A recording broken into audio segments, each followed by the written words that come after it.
Everyone. Welcome into our weekly Friday First Call podcast for First Bet. That's Jeff Siegel. I'm Jeremy Plonk. Those of you who watch us each and every week and listen on our audio podcast channels, you know the routine. For those of you checking in inside the friendly confines of the first Pegasus World Cup Wager Guide, we thank you for joining us. Hopefully you'll join us each and every week. We handicap 8 stakes races around the country on this podcast each Friday, and Jeff, we've got 7 of them at Gulfstream Park for Pegasus World Cup Day on Saturday. So we've got a heavy focus of South Florida. And the good news is that many of these big stakes race days that we see around the country, they're big days where they have 5, 6, 7, 8 stakes races. A lot of them have short price favorites, standout, small fields. They're good races from a quality standpoint, but not necessarily good gambling races.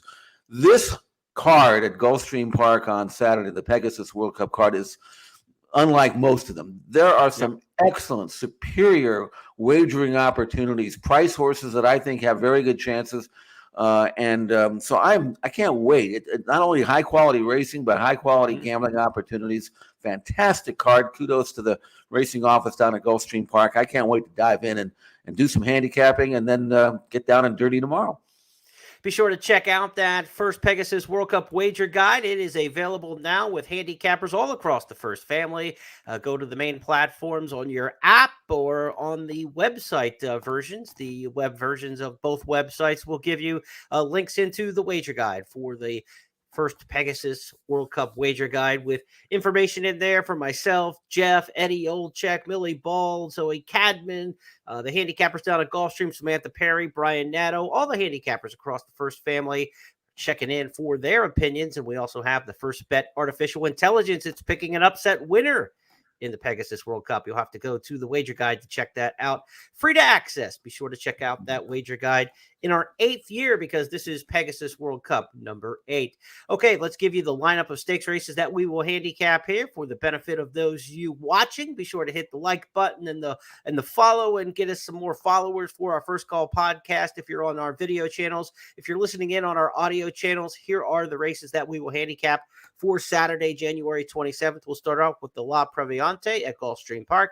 We'll go to the McKnight, then the inside information, the Pegasus World Cup Filly Mare Turf, renewed for the 3rd time. Then we'll have the Fred W. Hooper, which is also our Express Bet Race of the Week this week. Pegasus World Cup Turf and the Pegasus World Cup. Those are our 7 races from Gulfstream, and we always do 8, so let's round it off at Santa Anita for the San Pasqual local leading prep towards the Santa Anita Handicap coming up in March. What a huge weekend for tournament players at Express Bet on track at Gulfstream this weekend. Fantastic lineup. You can get involved today with the final qualifier. It's a super low ratio qualifier for tomorrow's Pegasus World Cup Betting Championship. It's a $1,000 tournament today, but if you qualify in there, the super low ratio qualifier means it's based on the number of players who play in the tournament today. So more people are going to get into tomorrow by percentage than you would in most other tournaments. Some lower level $40 feeders at Santa Anita offered on Friday and Sunday this week. And be sure to check out that Express Bet Beat the Host competition that comes up on Saturday this week. And the guy you're going to take on is the guy in the co-host chair today, Jeff Siegel. 19th annual Beat the Host handicapping contest continues. It's week 4 tomorrow. Play the last 5 races on the card at Gulfstream, the first 5 races on the card at Santa Anita. If your total beats Jeff Siegel's, you'll qualify for the championship coming up the 2nd week of March. Play for more than $60,000 in prizes each week for the season, and play for $2,000 in weekly prizes in Express Bet Beat the Host. Looking forward to having Jeff involved in that one. And of course, Saturday is the big one in terms of handicapping tournaments, Jeff.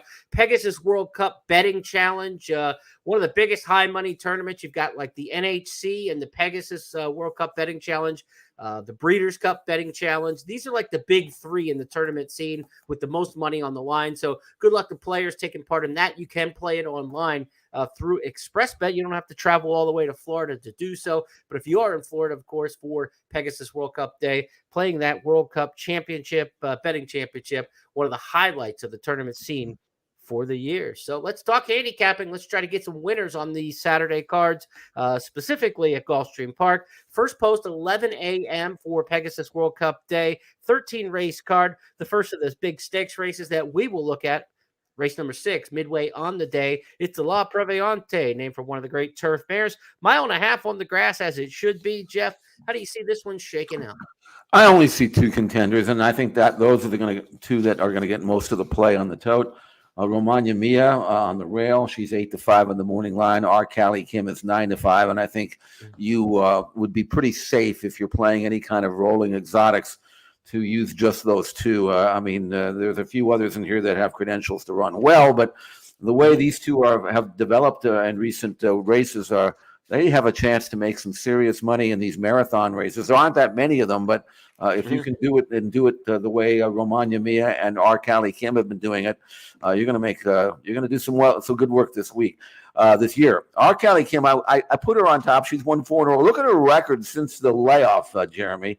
She was off from July 3rd of 22 to July of 23, and she's a way better raceman now at age 7 than she's ever been. She was running for $25,000 before, but now she's top class. And not only is she winning her races and good races, I mean, and she won the Long Island last time out, but she's doing it by daylight, which you don't usually see in grass races.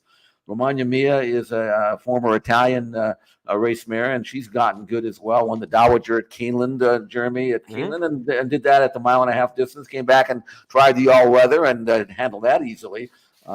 They're both good. I ended up going with our Cali Kim. I could be talked into the other one just as easily, but I wouldn't feel safe playing any kind of rolling exotics without, unfortunately, doubling the race. You'd like to be able to take a stand and save some money, but small ticket players, I recommend them going with our Cali Kim based on that visually very impressive win in the Long Island at Aqueduct back in mid-November. Our Cali Kim is loaded with nowhere to go right now in 5th, is going to look for an opening as Vergara has now kicked on. It's Vergara who's in front. What Love Looks Like is ready to challenge, and our Cali Kim has got clear running room now, and she is just launching. Look at our Cali Kim. Wow. Our Cali Kim in a flash is just striding away. This is an impressive effort. She's going to win the Long Island. Our Cali Kim wins it. Our Cali Kim gets it. Big time performance there. Now, you've got the 2 favorites in there, Jeff. Not much in the exacta world when you're looking at 2 shorter priced horses. They're both come from behind styles. So maybe if you're going to split them in the exacta, you do it with a horse who's got a little bit of pace about him. And sometimes these 1.5-mile races will just kind of canter for the first 1 3/16 or so, 1.25 miles, and then pick up the last 1/4 mile plus. So I would say if you're going to try to split those 2, maybe Alpha Bella or Task, the 2 horses that look to be the front runners in the field, would be take one of those horses maybe to hold on and split the exacta, unless you're going to take the short price exacta intra race. But I would think Alpha Bella, Task, 2 horses who should be forwardly placed in here, could last and live it for second in the exacta. The 2 most likely horses, like you said, to win the race are obviously the 2 favorites in here. But if you don't like exactas that come back $9, $10, $11 and you want to try to get a little bit more, then I think Alpha Bella, Task, maybe 2 to throw in there for the exacta. Let's move our attention next to the WL McKnight. This is the brother race to the sister La Previante, 1.5 miles on the turf for the fillies and mares in the 6th. It's the Colts and Geldings who get to step up at that 12 furlong trip in race number 8. The William L. McKnight grade 3 race here for a purse of $200,000. Jeff, who do you pick in this one? This race, the first thing that jumps off the page in this race is the lack of pace. I mean, they are really going to be crawling the first part. In handicapping this race, that's the first thing I look for. Is like, okay, it's a marathon. It really doesn't matter that much how fast the pace is, but it does sometimes. And in looking at Cellist, who is 12-1, and again, when you handicap these races, price is a major component on who you might end up playing. And Cellist, even though he has not won a race since the Louisville at Churchill Downs at 1.5 miles, way back in May of 2022. He's actually has some good recent form, and I think he is going to find himself right on or near the lead. He's good enough to take advantage of that kind of trip. He ran well last time out at Turfway on the all-weather, but he's just as good on grass. He doesn't win all that much, 3 out of 19 with 9 seconds and thirds total, so that's 50 yards or so. You're going to be holding your breath if he's where I think he's going to be. Right. But again, at the price, I'm going to gamble on Cellist. There's a few others in here that you can make a case for. I was actually impressed with Francesco Clementi's race here at Del Mar when he ran in the Hollywood Turf Cup. Got beat a neck, was given too much to do, flew home, ran out of room. Before that, he was a good allowance winner at Aqueduct. He's acclimating very well for Chad Brown. And I mentioned Chad Brown because I didn't check the results yesterday. I didn't get around to doing it. So I don't know if he won a race yesterday. But last we checked, he was 0 for 26, which is bad. But it's not as bad as having 20 out of the 26 finishing off the board. So it's not only he's not winning, they're not running at all. So I don't know if that's just one of these streaks or whether something's going on that I don't know about. But you got to back off just a little bit, don't you, Jeremy? Well, especially when they're shorter prices. And Francesco Clementi with Irad Ortiz is going to be an underlay with Irad up on top of it, So I think you've got to avoid the brown horses at shorter prices until proven otherwise. He also has Stone Age in this race, Rock Emperor. So he's got 3 of the 12 in here. I'm Chad Brown off until proven otherwise. And again, because they're not going to get let go at big overlay prices, especially when he's got the A-list riders like Irad aboard. So that's the WL McKnight. You've got Chellis in there. And folks, don't turn your nose up at that race at Turfway last time and think that, he should have won that day shipping to Turfway. Wolfie's Dynaghost, who won that race, is probably the best synthetic horse in America. He takes ranks. He is really, really good on the synthetic. So getting beat in a photo to Wolfie's Dynaghost was actually a really good effort by Chellis last time. That's a stronger company line at Turfway than you might expect. Not only that, Jeremy, but this was his 19th start in that race. And in that race, even though he didn't win it, he earned a 99 bar number, which is a career top. So Chellis really did run well in that race for sure. He was 4 lengths and plus clear of everybody else. Maybe he's always been a synthetic horse, and now he's back on grass. But he's been a pretty good grass horse too. So anyway, again, 12-1. That's what I'm going for. Next up in our handicapping journey, we go to the Inside Information Stakes, named for the great Breeders' Cup Distaff winner for Shug McGahee, won by the length of the stretch in the Breeders' Cup back in her day. This is a 7-furlong Grade 2 sprint for $200,000. It'll be race number 9 on the card, the Inside Information. That'll get us started in a late pick 5, too, that will cap in the 13th race on the program, which is the Pegasus World Cup. And it's part of the $20,000 hit and splits that we've got for you with Express Bet and First Bet on the Pegasus World Cup card. $20,000 in additional money to what you make in pari-mutuels. We added to just the winners at First Bet and Express Bet who play on the app. So this $5,000 late pick 5 hit and split begins here in race number 9, 10, 11, 12, and 13 make up that late pick 5. So check that out. There are 2 middle pick 4s. So if you're looking at that graphic and you say it only adds up to 18,000, pick 4 hit and splits in the middle. They've added another pick 4 in the middle of the card at Gulfstream Park. So there is just a plethora of rolling exotics throughout the course of the day, and you'll definitely want to play them with First Bet and Express Bet. Also, too, Jeff, if you don't like to play the multi-race wagers, or maybe you're kind of a more conservative bettor, there's a $20 money-back special on the big 3 Pegasus races when you bet with First Bet and Express Bet. So in the Philly Mare Turf, the Turf, and the World Cup, if you bet up to $20 to win, you get that back if your horse finishes 2nd or 3rd. So plenty of great opportunities to bet on Saturday with First Bet and Express Bet and at Gulfstream Park. The Inside Information, race number 9, again, starts that all stakes late pick 5 with the $5,000 hit and split. We've got a filly in here, Mary Quite Contrary, who knows Gulfstream well. She is a specialist here, and she was victorious last time out in the Rampart. Let's take a look at that, and you'll tell us if they can beat her this time. Dreaming of Snow is still the target through 3/4 and 113 flat. Amonra is second. These 2 kick off the corner. Loose for the drive is Mary Quite Contrary. There's an 1/8 of a mile to go. Dreaming of Snow digs in. Amonra next, and down the center, Mary Quite Contrary tries to pick him up. 16th to go. Amonra's in front. Mary Quite Contrary, unstoppable. She'll get up to win it and wins by half a length in the end over Amonra. So Mary Quite Contrary, it doesn't matter who the trainer is. They seem to change trainers out faster than most of us change T-shirts, but she was a winner last time for Eddie Plisa. He's got her back again this time. And at Gulfstream Park, Jeff, look at that record. Is there a better horse for course record than 9 starts, 7 wins, 2 seconds?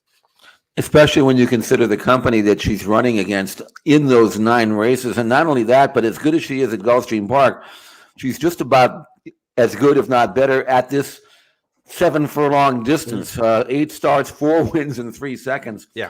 And when I talked at the top of this the show about contentious races, I mean she's 2-1, but there are 4 or 5 others that I would be scared to death of in this race if, in fact, I was playing a pick 3 or a pick 4. I couldn't single Mary Quite Contrarian, although I defaulted to her as my top selection simply because I can't dismiss her consistency and her genuine performances. The other thing is when she won the mile race at the Rampart, as she is a devout closer, she has no tactical speed, and they didn't go fast, and she still was able to tag the speed late. You figure going 7/8 of a mile, they'd go a little quicker, and that would help her, and I think it does. But there's some nice horses here. Intrepid Daydream got beat in the Sugar Squirrel, but she's fast on figs, and you talk about consistency. First or second, 11 out of 14. Came down from Laurel, got beat, but ran really well. That was a good race for sure. Jerry Mander's got some form and some numbers that are really, really competitive. She's coming out of the Go for One, faded in that race, but that was a muddy track race. So I mean, I wouldn't be comfortable. And then even a mare on the outside named Olivia Darling is going to get a great stalking trip. She's right there with these off her best day, prior win at Gulfstream Park. So good race. I'm going to go with my Mary Quite Contrary because I know I just believe she is going to lay her body down because she always does. And she's probably going to have enough pace to set things up for her. And look at her record. But it's a tough race. It's a really, really good edition of the Inside Information. Right, you mentioned the pace there. I mean, there are 4, maybe 5 horses in this field that want to be pretty forward in here. And so I think she will get the setup. And when the best horse gets the right pace setup, they rarely give away that kind of advantage. And she's on the track and the distance that she likes. So no excuses for Mary Quite Contrary unless somebody just runs an outstanding race in front of her and she can never get to them. But there should be some company up towards the front in this one. Luca Panici, no matter how many times they change the trainer, he keeps them out because he has done absolutely nothing wrong aboard her. But with trainer changes like that in ad nauseum, you would think maybe somewhere along the line somebody would want to go to their A rider, but Luca Panici just fits her so well. Good to see him keep the mount on her in the Inside Information. Next up, we go to race number 10 on the card. It's the first of the 3 tri-features on Pegasus World Cup Day. This is the Pegasus World Cup Filly and Mare Turf. This race renewed for the 3rd time, $500,000, $500,000 here for Grade 2 company, 1 mile and a 16th on the grass. And Jeff, we've got the defending champ, Queen Goddess. She's back in post number 8. We have Star Fortress coming off a spectacular win at Churchill Downs in the Cardinal at 5-2 in post number 4. And then you've got the morning line favorite in this, you've got Star Fortress as the morning line favorite. You've got Fluffy Socks. You've got Didia. This is a deep field in here. How do you see it shaking out in the Filly and Mare Turf? What a good race. I mean, this looks like one of those old Beverly D stakes we had back in the 80s and the 90s where you get the Euros show up. I mean, this is a Breeders' Cup level type of race, I believe. Minus the Euros, but because you look at Star Fortress and you figure if you watch the Cardinal, the stakes she won at Churchill, and she earned a 104 Beyer speed figure, which would win quite a few Breeders' Cup Filly and Mare Turf races. You figure, where did this come from? Because you look at her form, and she was maybe not even a Grade 3 type of runner there, and all of a sudden she pops up and wins like King Kong. So I mean, I don't know whether I trust that race or not. I want to see her do it again. Also, Churchill over good ground going 1.1 miles with slow fractions is not even remotely close to what she's going to be facing here, where they're going to bust out and run fast, early, mid, and late. So my gamble is against Star Fortress, even though if I'm playing a rolling pick 3, I'm probably going to throw her in somewhere just in case. But for me, Ruby Nell, I mean, she looks to me like she has the possibility of being this year's in Italian. I mean, she is so good. This was her breeze not too long ago, the 19th, 58-4. She's never even been that good of a worker. That's the crazy thing about it. And yet she works in 58 and change. She's just gliding here. She's relaxed. I mean, she looks like she's going in 102, Jeremy. I mean, it's just amazing. And yet, she's just galloping along. She's a turf horse working on dirt. She's coming off just a terrific win against nobody, but she did look great doing it. She outran Anna Sett 3 races back just destroyed her. Nobody beats her except like Ruby Dell did. Newly turned 4-year-old. I mean, if she was an older mare or something, whatever, she's not even close to being how good I think she's going to be this year. Yeah. And she doesn't need the lead to win. Now, I think Richard Mandela was quoted as saying they want to go with her that they're just going to kill themselves off. You know, they can if they want. It's not going to affect her. With it, Frankie Dettori riding her, she's 8-1. Jeremy, I mean, I don't know where I can. I mean, I don't care if she wins or loses. I'm telling you, 8-1. I'm not going to get many gambles like that. I don't care who she's running with in this race. And there are some nice ones. Diddy is a nice mare. Fluffy Socks is a nice mare. Queen Goddess is training well, too. She won this race. What a great race. Absolutely. So I like Ruby Nell. Let's take a look at that last race for Ruby Nell in the Lady of Shamrock at Santa Anita. Ruby Nell and Edwin Maldonado, they've been in charge throughout. 2-length lead coming to the quarter pole with Princess Patina in second. Anna Caro is down at the rail. Cleekish losing ground. Justique on the move now. She swings into action as they come to the furlong pole, and Ruby Nell with a 5-length lead. Justique finishing strongly into second, but Ruby Nell is not slowing down, and it's Ruby Nell, another tour de force. She is quite a filly. Ruby Nell outclasses them in the Lady of Shamrock. Justique ran well, but was second best. Now, Jeff, you said that she looked like King Kong last time, that being Star Fortress. We also have a chance to look at her last race where she was swatting airplanes out of the sky in the stretch. Here she is in the Cardinal. And Star Fortress switches to the far outside. They're off the turn. Walkathon cut the corner. Saffron Moon traveling well. These two head and head for the lead. Star Fortress is rocketing down the top of the turf. And here comes Star Fortress from last to first in the blink of an eye. Star Fortress just like that. In front by 7. Oh, she's running away from them. Star Fortress like a rocket down the turf today. What will we see on Saturday? Could be dynamic fireworks up front with Ruby Nell, Star Fortress late, Queen Goddess trying to get that same trip she got last year, which she kind of sat, pounced, and went on to win. Should be a fantastic edition of the Pegasus Filly and Mare Turf, the 3rd edition of that race. It's going to kick off the all stakes late pick 4. Again, another hit and split in there to talk about for the late pick 4 of $5,000. So check that out on Saturday, the Pegasus World Cup Filly and Mare Turf.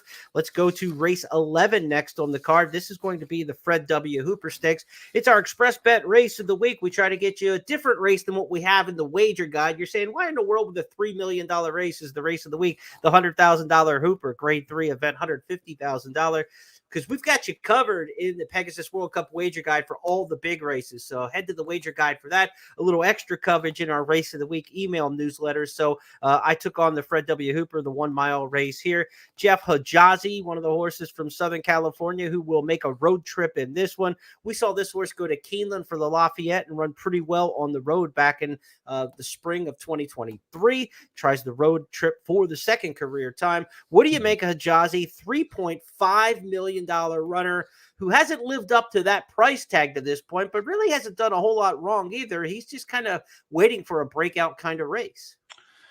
I mean, I've known Hijazi. I've watched him ever since he made his debut at Del Mar back in August of 2022. And here's my take on Hijazi. I think he's got a world of talent. You know, you don't give that kind of money in a 2-year-old, say, unless he previewed pretty well. He works like a top-class horse, but I've never really kind of forgiven him for getting beat in his debut at 2-5. And he always strikes me as a horse who, while he is absolutely brilliant and looks great as he does in this 59-2 workout, slow as he could hold him. I mean, he could have on at 57. He's not real brave when he gets into a fight, if you know what I mean. I mean, like, he got beat by Speedboat Beach, which in the Malibu, which is, you know, nothing wrong with that.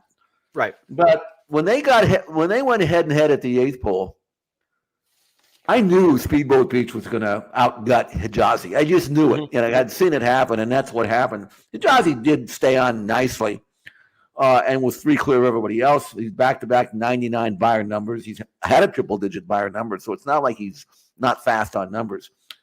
The thing is about Hijazi is if you look him in the eye, the good news is if you look him in the eye, you can beat him, but you better be good. Mhm. Because if you're not really, really good, then he's going to beat you. And Right. I don't think anybody in here can look him in the eye. That's the problem. I'm looking at this field. These are some really nice horses, to be sure. I mean, I'm not downgrading them, but pace situation looks pretty soft here. And I just think he's going to be where he needs to be. And I think Pratt's going to keep going. He's 8-5. It's not a great gamble. He has to leave from the rail. I guarantee you that if he doesn't and gets dirt in his face, he's going to have every excuse not to run. But I think if he breaks sharp from the rail, I just think he's going to daylight the field and get brave doing it. Yeah, Expressman in the 2 really kind of holds the linchpin there. If he can go with him and he's right on him, then you've got a horse race. Like you said, look him in the eye. If he outbreaks Expressman easily, then they could all be running for second money in there. I thought a horse worth a shot in here at a price was Tumba Roomba. A lot of times you have to be a forgiving handicapper to get a price, right? That's how you get a price. If horses are doing everything right, you're not going to find a price. Look at Tumba Roomba's one-turn races. The last 5 times this horse has run around one turn on a fast track, 4 wins in a second. There are a lot of races that are a little bit farther and some off tracks that you could be forgiving of not his best. So when Tumba Roomba runs around one turn, he's out of a street sense mare. We've often seen these street sense horses, 7 furlongs, a 1-turn mile, be, really good in terms of, his sire line and his progeny.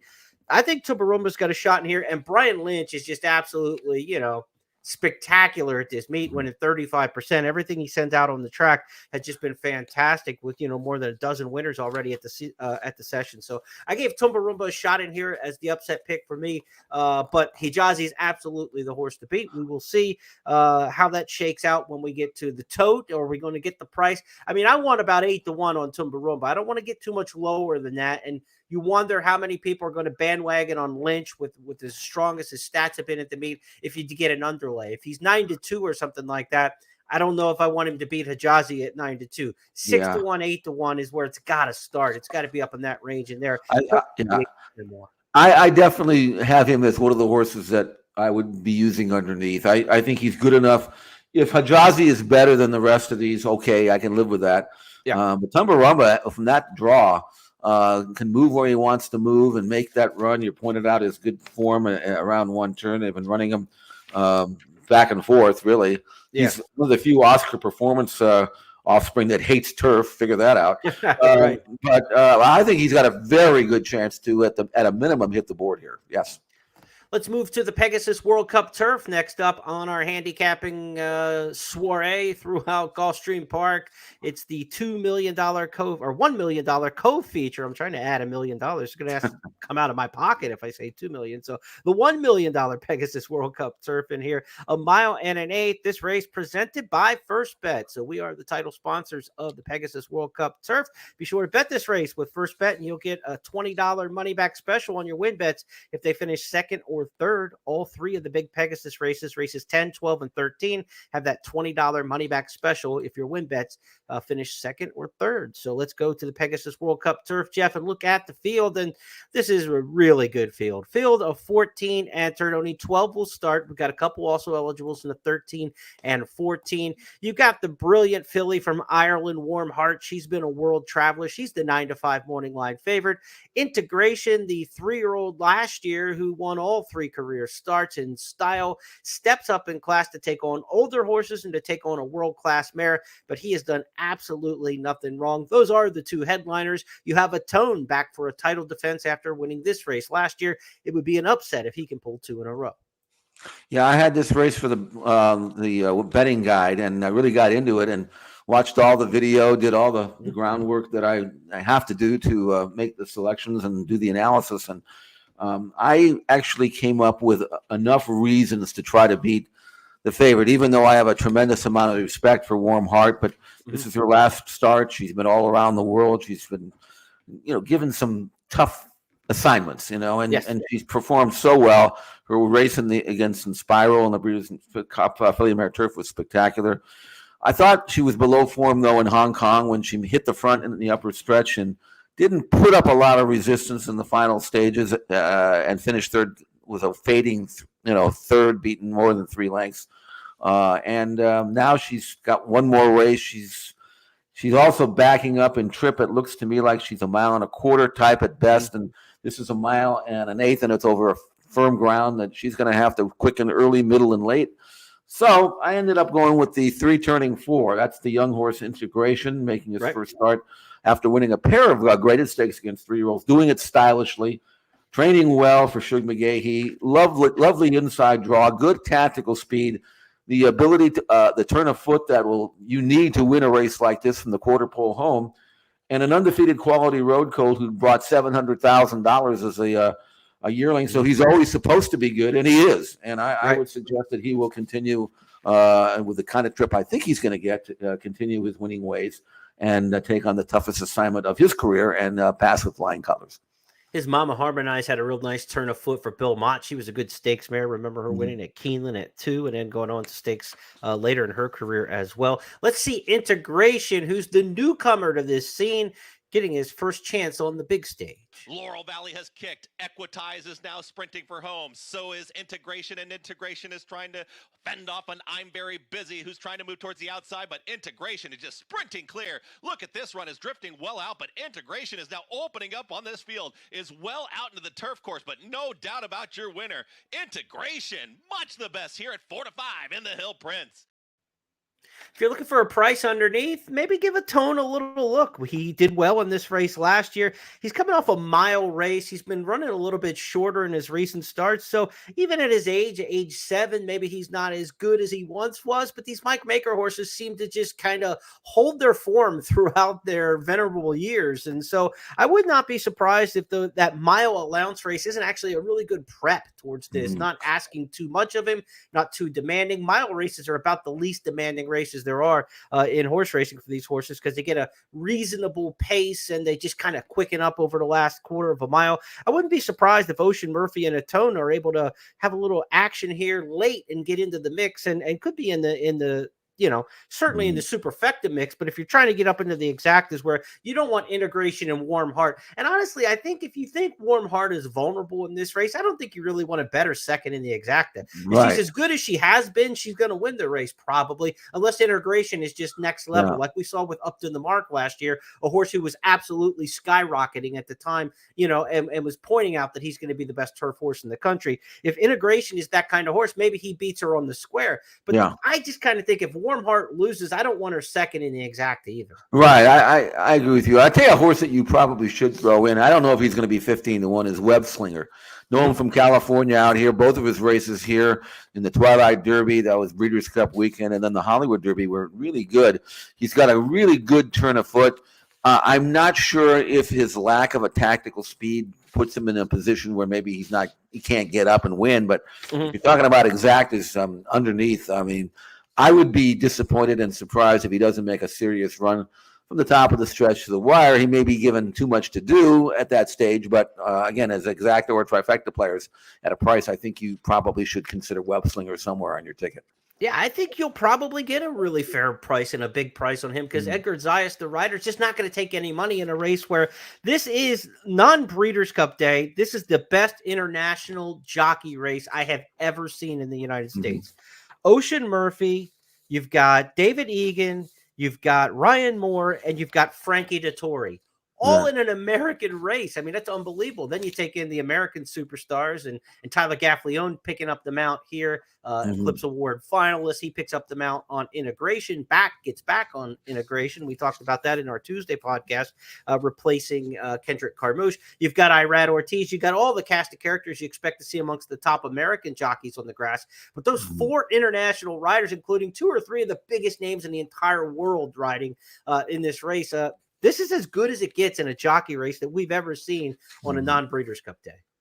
Agree. It's a great race as well. I mean, these are horses. Whoever wins this race, and I'm obviously picking Shug's horse, going to go on and win some major races. I don't know whether the winner here will take the opportunity to go overseas, whether it's Dubai or Saudi Arabia, because there's an incredible amount of money there. But if you can win a race like this, you can probably run with just about anybody this time of the year.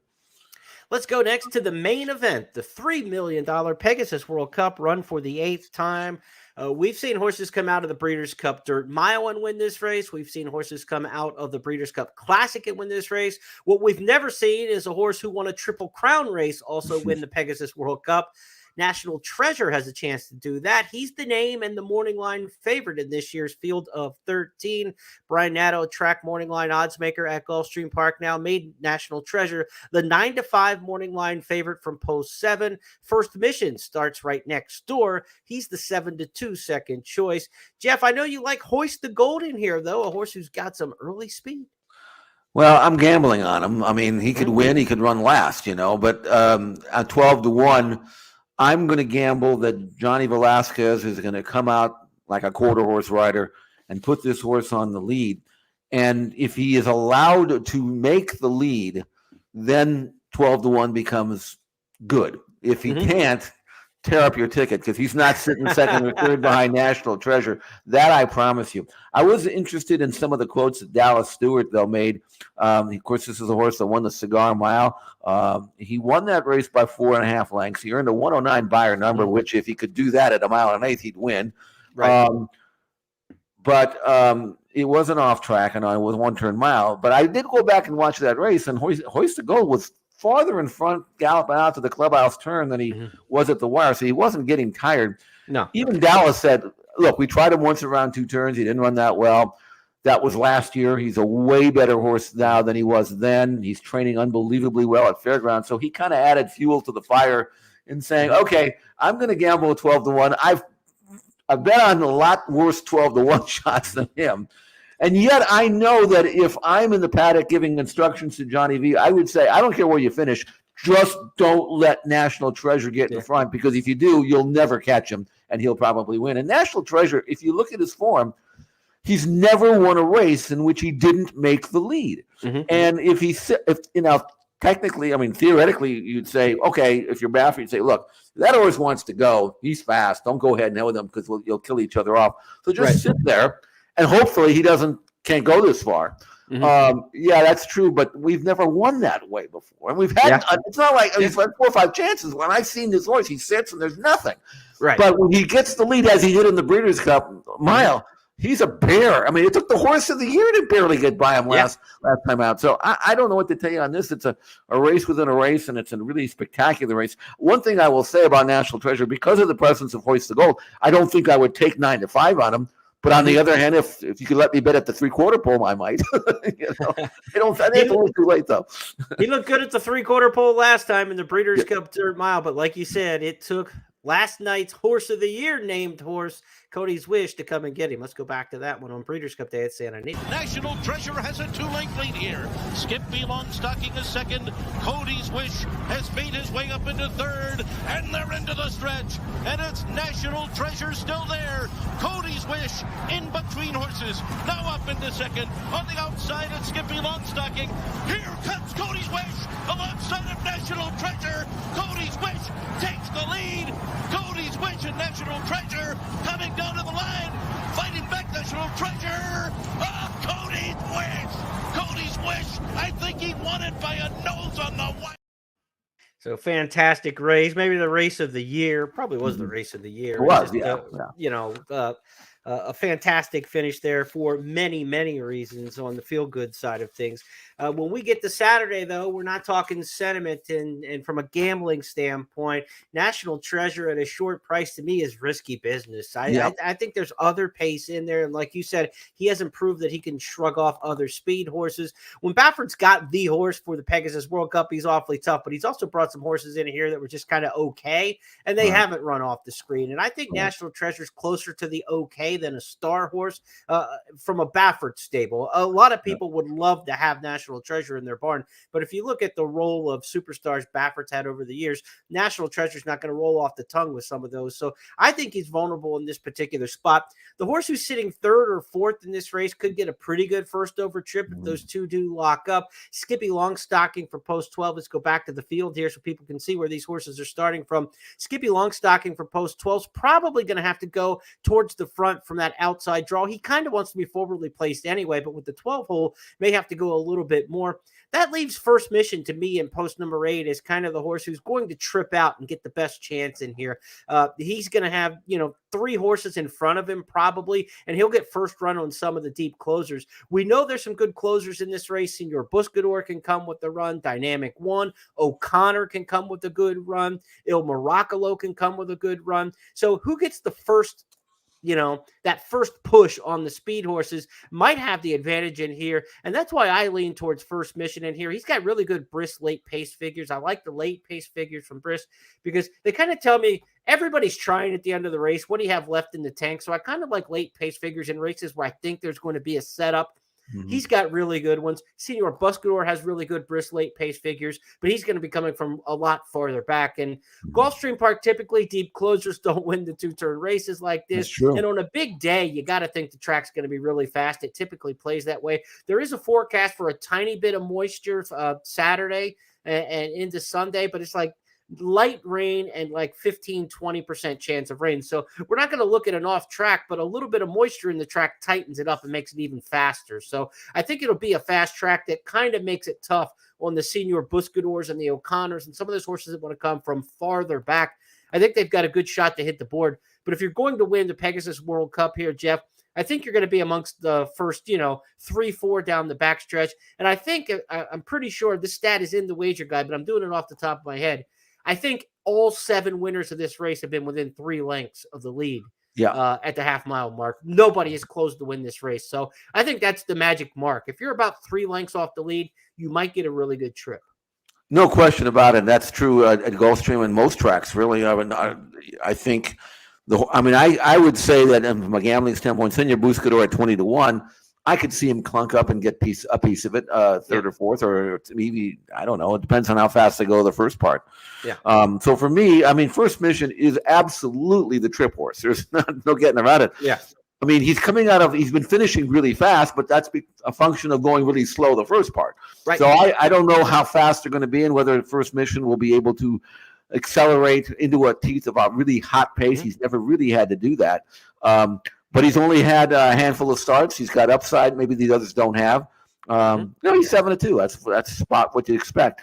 But it's a fascinating race, not only because there are some price chances, but because we don't really know how this race is going to shape up. They could go to the clubhouse turn and how many times have you seen, this is going to be blazing pace, and they go 24-2, 48? You don't know. You just don't know. And that makes this race really challenging from a handicapping standpoint. So, anyway, great race. Can't wait to see it. One thing about this race that will probably increase the sense of urgency, it's worth $3 million. Yeah. You can wait around in an $80,000 allowance race where you think the pace is going to be something. For $3 million, let's get into it, and I think that might force the pace a little bit in here. Yeah. If you want more opinions on the Pegasus World Cup and why not, be sure to check out the Pegasus World Cup wager guide. Again, go to news.first.com and you can check it out there. You can also go to the Express Bet and get the links to the wager guide there. We've got more than a dozen handicappers providing their top picks for the Pegasus World Cup. Eddie Olczyk takes this race on in depth. He's not picking the horse Jeff and I pick, and he's taking a price. So be sure to check out the wager guide and get Edzo's final pick for the Pegasus World Cup. $3 million coming up on Saturday. It'll be race number 13, wrap up the card at Gulfstream Park. It's also going to wrap up and be the anchor leg to that $5,000 late pick 4 and the $5,000 late pick 5, part of those $20,000 in hit and split. Also part of the Beat the Host contest, right, Jeff Siegel? Final 5 races at Gulfstream, first 5 races at Santa Anita. So you're going to get all these races we just handicapped here. These final 5 on the card at Gulfstream are part of Beat the Host. So you kind of know where Jeff's leaning already. You got a little advantage this week going head-to-head with the Master. Yeah. See if any of his picks change. He'll have his final picks in for post time of each race in the contest section, but I think he's probably pretty firm with what he's looking at to this point. We've got one more race to handicap for you because we always give you 8. We're not going to shortchange you with just 7 big money races at Gulfstream. We've got one more for you on the program. It's the San Pasqual from Santa Anita. That will be race number 8 on the card Saturday, 1 mile and an eighth. Prep here in this grade 2 race for $200,000 towards March's edition of the Santa Anita Handicap. A couple horses in here, Jeff, that you might have seen in the Pegasus World Cup. Stiletto Boy is in this race. He was in the Pegasus World Cup the past couple years. And New Grange for Phil D'Amato was part of the invitees for the Pegasus World Cup, but opted to stay here at Santa Anita. Those are the big names. New Grange. You also have New Gate in this race. Stiletto Boy. Pretty good field of 8 in here for the San Pasqual. And that's the key. They got 8 horses. I mean, that's really, that's doing some work here because these are horses that are second level horses. But I don't think Newgate's a second level horse. I think he's a really, really good horse. And I thought his comeback race in the allowance race, a race won by Big City Lights, who was a really good horse himself, was terrific considering he hadn't been out since 11 months previous when he won the Bob Lewis Stakes. He earned a triple-digit buyer number, which was one of the best figures at that time for 3-year-olds. Then he got hurt and had to disappear. But he came back as good as he left, and he's working really well. I think he's not the favorite. He's 3-1 in the morning line. I think he's going to be favored, but if he's not, all the better. And I think Newgate, to me, there's a really good chance that he turns out to be Bob's best older handicap horse this year. Here he is on the outside. This was since his last race, so he came out of the race in great shape. He's going to work a half and 47-1, and he's just ears are up, just galloping along, never asked to drop, just coasting here through the lane. I mean, this is a sharp, eager horse. That's a good workhorse he's working with, and Flying Drummer, good younger horse, and. I don't know. To me, I think New Grange is going to stretch out. I don't know if Newgate. I don't know whether if Newgate is going to be a 1.25 mile type horse. I don't think he's got that kind of style. I think he'd rather be a miler, maybe middle distance, certainly 1 mile and a 16th. Should be within his range. 1 mile and 1/8. I hope it will be. And that's the only concern I have, that Newgate may not be quite as good at 1 mile and 1/8. But I'm going to give him a chance at 3-1 if I can get it to win the San Pasqual. Good colt. Lightly raced in a Mischief colt who has a chance to be very productive this year. And Godspeed to Frank Miramati calling this race with Newgate and New Grange right next to each other in the starting gate. They are hard to keep apart in the mind. Frankie Dettori, the regular rider for Newgate, of course, is in Florida to ride on Pegasus World Cup Day. So Joel Rosario picks up the mount on Newgate. Not a whole lot of changes, though. We don't have a lot of SoCal riders going to Pegasus Day. Really, Dettori, the only one to really change up throughout the course of the card. When you look, Flavian Pratt riding on the East Coast as well. But you've got Rosario, you've got Hernandez, you've got Mike Smith all riding on the West Coast. A lot of times the jocks room will be emptied on a day like this, with everybody heading out of town. But a lot of the A riders are still at Santa Anita for Saturday. That should make for some formidable handicapping as you take a look at those cards. So we've got 8 races in the books for you for this Saturday. Jeff's handicapping selections here. You can also pick up his handicapping on the website at ExpressBet and FirstBet, and of course Santa Anita and XBTV as well, as he takes you through everything you need to know for Santa Anita each and every day. And Jeff, you and I are going to look at Sunday's carryover or mandatory payoff in the Rainbow Six at Gulfstream Park. So we've got another handicapping video to put out this week yet. Sunday's Gulfstream Park mandatory payout in the Rainbow Six. Still got to get through a couple days to make sure it doesn't get hit before there's a massive carryover, but it's already well up over $600,000. We could be looking at close to $1 million in the carryover, because I think they're going to really bet into it on Pegasus World Cup Day. So you and I've got a lot of work to do still yet this week.